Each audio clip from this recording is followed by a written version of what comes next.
À Moulins, les principales entrées de l'agglomération ont été bloquées.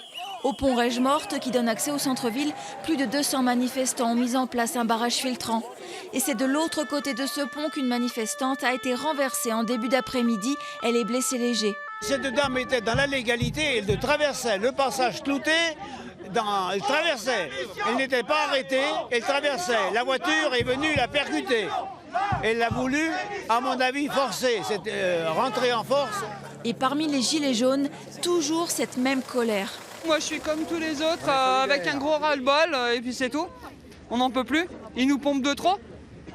Et malheureusement, s'il faut en arriver là, ça va durer, quoi, parce qu'on ne va pas le laisser gagner pour le coup. En ayant un salaire mensuel qui pourrait paraître en francs intéressant, actuellement je vis, après une fois que j'ai tout payé mes impôts et tout, j'ai plus que 300 € par mois pour le gasoil et la nourriture. Donc je pense qu'au bout d'un moment, travailler pour survivre, c'est pas vraiment le but, quoi. On voudrait travailler pour vivre et puis que ça s'arrange un petit peu pour tout le monde.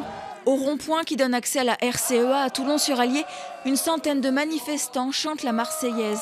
Non, c'est pas la révolution, c'est du patriotisme plutôt.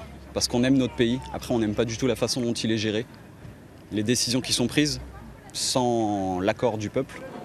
À Saint-Pourçain-sur-Sioule, c'est le peuple de la campagne qui se mobilise. Tracteurs et moissonneuses-batteuses bloquent les deux accès principaux de la commune. Ici, vivre sans sa voiture, c'est impossible. C'est un ras-le-bol un peu général, quoi. Pas autant d'agriculteurs que simples ouvriers, que tout le monde, quoi. Tout le monde se mobilise et c'est bien, c'est que l'union fait la force.